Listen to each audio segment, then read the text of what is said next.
harus segera ini. Kalau bisa sebelum akhir tahun sudah diganti gitu. Sebelum akhir tahun, karena begitu memasuki akhir tahun itu gejolak ekonomi akan terjadi loh. Carry over daripada masalah-masalah ekonomi 2025 ini akan terjadi pada 2026. Utang kita jatuh tempo 2026. Sekarang bayangkan nilai tukar rupiah menjadi 16.700 sampai 17.000. Pertumbuhan ekonomi juga belum kelihatan. Nah ini kan harus diselesaikan melalui stabilitas politik dan sosial kan. Kalau nggak ada stabilitas kan nggak ada investasi masuk.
Nah, saya ingin bergerak ke reshuffle kabinet.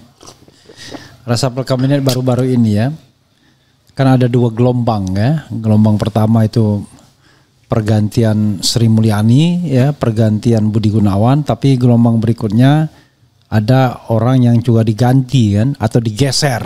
Nantinya Erick Thohir gitu kan, BUMN. Oh, kemudian ada juga yang baru ditunjuk yaitu Menteri Olahraga kan. Ya Erick.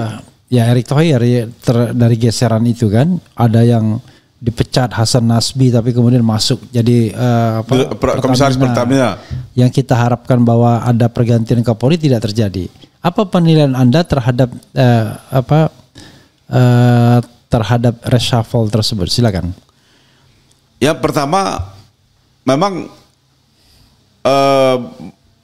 banyak masyarakat mengharapkan Prabowo itu segera mengganti Kapolri. Kan? Kita pun berpikir bahwa reshuffle kemarin itu sekira terjadi pergantian Kapolri. Apalagi dikaitkan dengan demonstrasi 25 sampai dengan 31 Agustus kemarin kan. Iya. Kok tidak terjadi gitu? Nah, ada apa ini? Menurut saya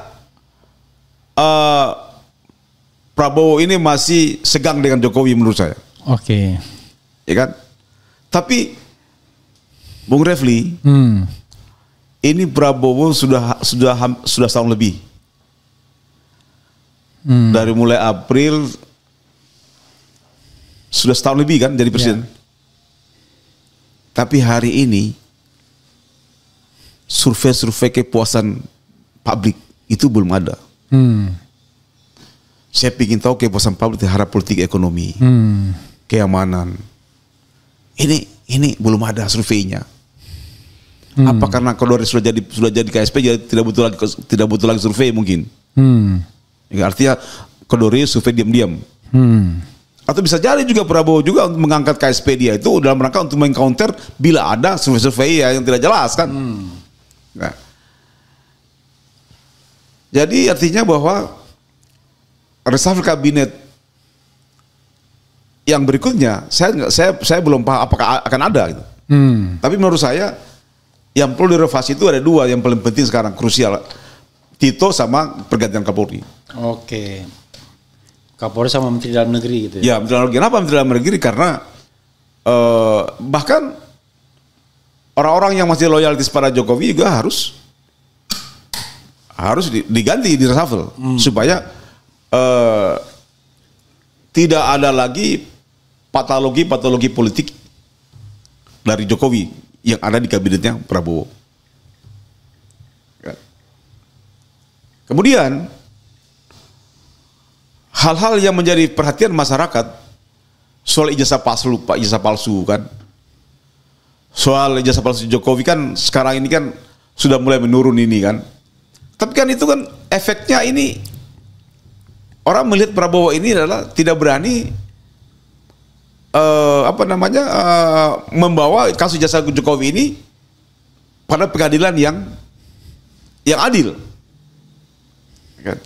Demikian juga sekarang muncul lagi isunya Gibran soal ijazah dalam pendidikannya.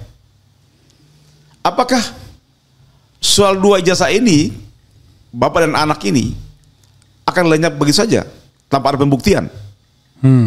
Kalau ini terjadi seperti ini, maka orang akan menuduh bahwa Prabowo itu memang masih memiliki hubungan emosional dengan Jokowi yang sulit dilepaskan. Padahal menurut saya Prabowo ini akan menjadi pemimpin, menjadi presiden yang stabil di masyarakat, didukung masyarakat apabila Prabowo berhasil melepaskan ikatan emosional politiknya dengan Jokowi. Itu. Nah, oleh karena itu Bung Refli, soal kabinet, soal reshuffle, tadi dia menurut saya adalah bagaimana Tito di reshuffle sama Sigit. Dalam rangka untuk mengreformasi Polri kan.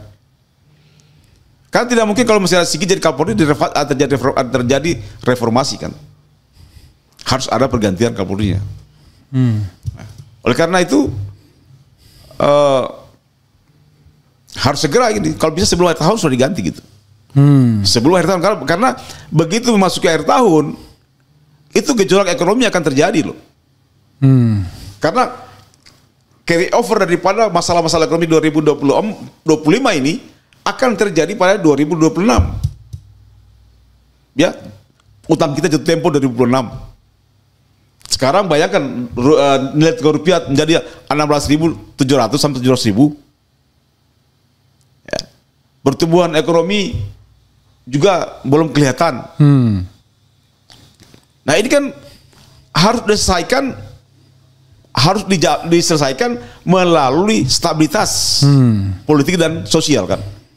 Kalau nggak ada stabilitas kan nggak ada investasi masuk. Nah, pertanyaannya apakah sekarang belum stabil? Ya, masyarakat membaca Prabowo ini masih menjadi bagian daripada Jokowi dan ini menimbulkan efek ketidakpercayaan kepada investor. Oke, bro. Kalau kita lihat 3 tema ini ya, mungkin Anda bisa wrap up. Lalu apa kesimpulan Anda? 1 soal P3, kedua soal pergantian Kapolri, dan ketiga soal reshuffle kabinet.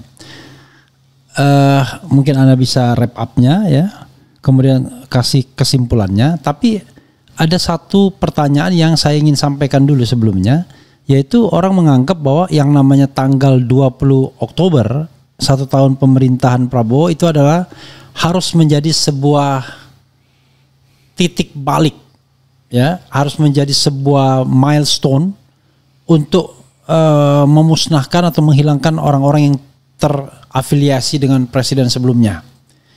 Dan disitulah orang kemudian akan melihat bahwa apakah Prabowo serius atau tidak memberantas korupsi, menaikkan ekonomi, peduli sama masyarakat. Kalau dia tidak singkirkan orang-orang yang memang bermasalah yang dibawanya ke masa kini, padahal itu adalah orang yang bermasalah di masa lalu, maka orang mengatakan Prabowo cuma omong-omong saja. Gimana? Ini dulu kita dijawab. Ya, pertama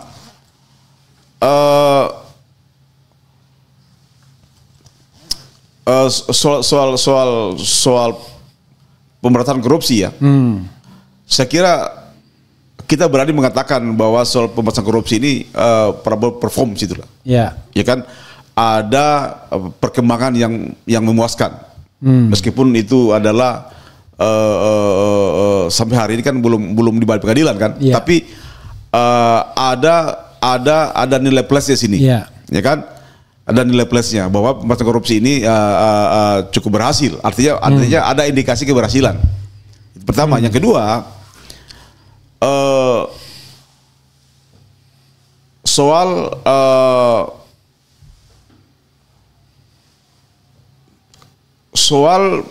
Jokowi, soal presiden sebelumnya kan. Kita memiliki presiden sebelumnya itu ada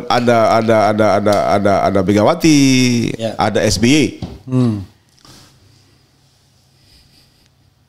SBY yang sekarang menjadi partnernya Prabowo di kabinet pemerintahan dan Agus Harimurti bahkan anak jadi menteri, itu tidak pernah mengusulkan Prabowo dua periode. Ya. Tapi Jokowi mengusulkan. Ada apa seorang mantan presiden? Ya.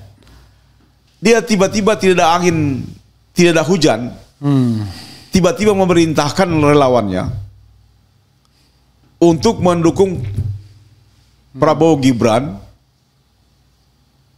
2 periode. Ya. Apakah harus faktor anaknya atau faktor Prabowo? Kalau menurut saya adalah pematangan putranya. Kenapa tidak menyebut bahwa kami akan mendukung Prabowo? Jangan usah sebut nama Gibran. Sebenarnya Prabowo gitu kan? Ya. Karena 2029 itu tergantung Prabowo mau milih siapa pasangannya kan? Jangan dipaksakan. Sekarang kan Jokowi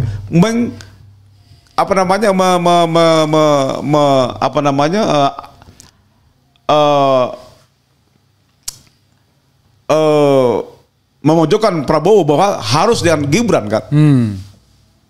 Ini kan seorang mantan presiden seperti ini kelakuan apa ini? Ya kan? Ini artinya kan merusak Prabowo kan? Ya kan? Memfait accompli Prabowo kan? Ya. Kan? Nah, oleh karena itu adalah memang tidak boleh lama-lama ini Prabowo dia pertahankan Jokowi. Klimaksnya kemarin 20 Oktober ini baru kelihatan, Refli. Oke. Bahwa setahun pemerintahan Prabowo Oktober kemarin, ya. Nanti kan? Nanti. 20 Oktober itu bulan depan. Ini harus menjadi stimulus. Prabowo harus tinggal landas tanpa Jokowi, tanpa orang-orangnya loyalitasnya Jokowi di kabinetnya. Jadi artinya batas waktu Prabowo untuk tinggal landas agar dia menuju stabilitas ekonomi dan politik, maka Oktober itu dia harus mengganti orang-orang yang masih loyal pada mantan presiden sebelumnya. Itu. Oke. Jadi memang menyakitkan sekali ini Jokowi gitu. Jadi kalau 20 Oktober ternyata situasinya sama saja dan masih banyak orang-orang Jokowi yang berkuasa, kita nggak bisa berharap sama Prabowo. Kalau tanggal 20 Oktober tidak ada perubahan fundamental, ya, signifikan, ya, sampai 20 Oktober ya. Sampai 20 Oktober, ya, maka Prabowo sulit untuk recovery. Oke. Sulit dia akan melepaskan diri dengan Jokowi, dengan mantan presiden sebelumnya. Oke. Tapi saya hakul yakin. Saya yakinnya bahwa Prabowo ini dididik sebagai seorang Sandi Yuda. Tentu dia memiliki langkah-langkah strategis. Kita akan lihat saja bahwa pada tanggal 20 Oktober nanti akan ada reshuffle kabinet lagi. Karena itu adalah titik tinggal landas bagi Prabowo, karena cukup setahun dia mempelajari situasi politik. Ya, saya kira dengan pengalaman selama setahun ini akan menjadi modal utama Prabowo untuk melakukan tinggal landas dengan mereshuffle berbagi kabinetnya. Bahkan tidak hanya mereshuffle, Bu Rafli, yang akan terjadi tidak hanya mereshuffle, merampingkan kabinet. Oke, jadi tidak perlu ada yang diganti misalnya, cukup. Tapi makin dia reshuffle makin banyak itu jumlah pesawatnya,